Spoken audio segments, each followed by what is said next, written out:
Hey guys, Xiaomi's well known for high quality Chinese phones that are sort of difficult to get in the West. But this is about to change with the Mi A1, which is Xiaomi's first phone made in partnership with Google. With the stock Android OS and global availability, is Xiaomi about to take the mid-range market by storm? I'm Will for GSM Arena, and this is our Xiaomi Mi A1 review.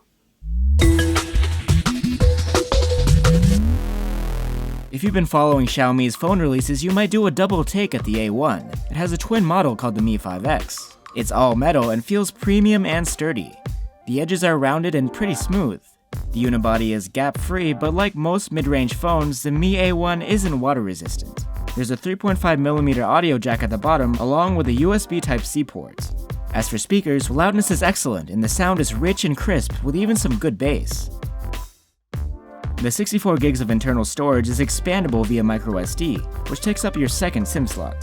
The always-on fingerprint reader is located on the back, is well-centered and easy to reach, and really responsive to wake up your phone. Like other Xiaomi devices, there's an IR blaster built into the A1 which can turn appliances on and off. The backlit navigation touch keys are located below the 5.5-inch screen. The Mi A1's IPS LCD has a 1080p resolution and is covered by Gorilla Glass, which is slightly curved along the edges. It's a really great LCD. It has some of the deepest blacks we've seen, and the brightness is above average at over 500 nits. Viewing angles are decent, and sunlight legibility is pretty good too. The Xiaomi Mi A1 runs Android 7.1.2 Nougat. Unlike its twin, the Mi 5X, the Mi A1 gives you a completely stock Android experience instead of the traditional Mi UI. This means you miss out on some of Xiaomi's proprietary features, but for fans of keeping things simple, this is a feature in itself. You do still get a couple of Xiaomi apps, Mi Remote for the IR blaster, and feedback. The simple interface is smooth, but there's nothing unique except for timely Android updates. We're supposed to see an upgrade to Android Oreo by the end of the year. Inside the Mi A1 is a Snapdragon 625 chipset with 4 gigs of RAM. It's not the fastest available these days, but it's known for its power efficiency.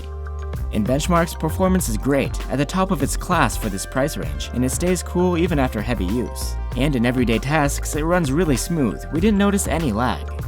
Battery life is really solid on the Xiaomi Mi A1. Its 3080 mAh battery and efficient chipset help it to score a great endurance rating in our proprietary tests. We are disappointed that there is no quick charge option though.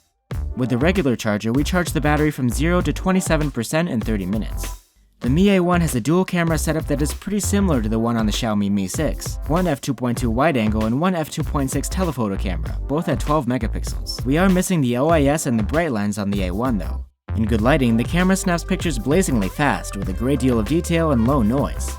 The dynamic range is high without having to resort to HDR. In low light, performance is a bit underwhelming due to the lack of OIS, but select the HHT low light option and you can still get a decent photo, sometimes. If you're handheld, it can come out blurry, something we actually didn't experience on the Mi 5X. The telephoto camera doesn't work in low light, but in decent lighting, it gives you 2 times optical zoom. The results are a bit soft and have more noise than we would have liked. The telephoto also helps to create a blurred background effect behind your subject in portrait mode. Once it's ready, the shots come out pretty fast. They have nice colors, and mostly accurate blurring and edge detection. The front-facing camera is 5 megapixels, and images come out okay. Detail and dynamic range are nothing special, but there is high contrast and pleasant colors. For videos, clips taken in 1080p resolution are not very good. The level of detail is low and everything is way too over-sharpened, and the audio quality is not the best. 4K videos on the other hand are great if you keep your hands steady. There's plenty of resolved detail, good colors and contrast, low noise, and above average dynamic range. The audio quality again leaves more to be desired though. The Xiaomi Mi A1 is one of those phones that delivers a ton of features for the money. You don't get a lot of software features, but you do get stock Android. Plus, there's a flagship level dual camera, though it is missing the OIS you get on the Mi 6. But with so much to offer for $250, the Xiaomi Mi A1 is the mid-range phone to look out for this season. Thanks for watching. Don't forget to like and subscribe if you enjoyed this video, and you can always stop by gsmarena.com for our full test findings. See ya!